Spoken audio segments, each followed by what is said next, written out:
Confetti Confidential by Holly Mcqueen. Narrated by Penelope Rawlins.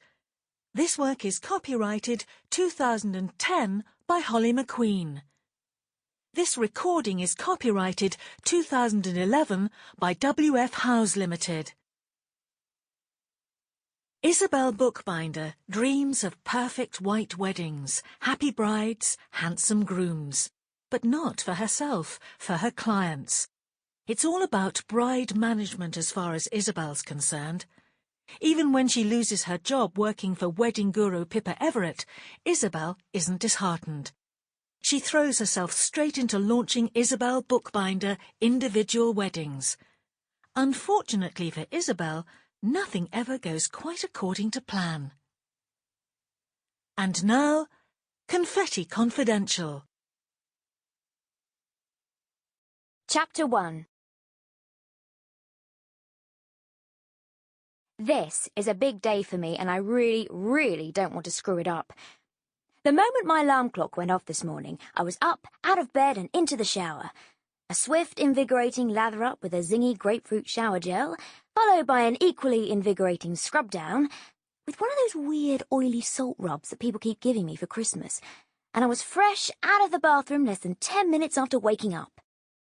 I do kind of wish I hadn't bothered with the weird, oily salt rub, though.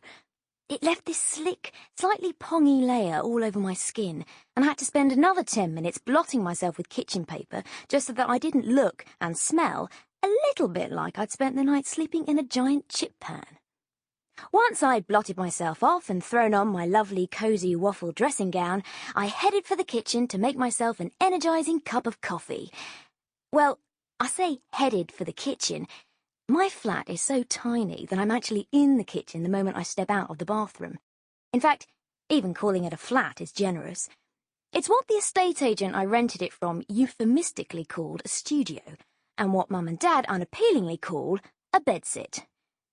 I'm not wild about either term, to be honest, because the former makes me sound like I live here surrounded by half-painted canvases and empty bottles of absinthe, and the latter like I live here surrounded by half-written philosophy essays and empty cans of Strongbow, neither of which is remotely close to the truth.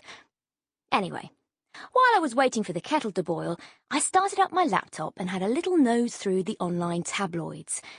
This might just look like idle time-wasting, but in fact, it's an extremely important part of my job.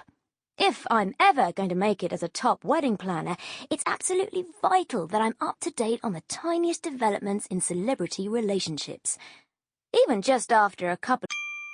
Sample complete. Ready to continue?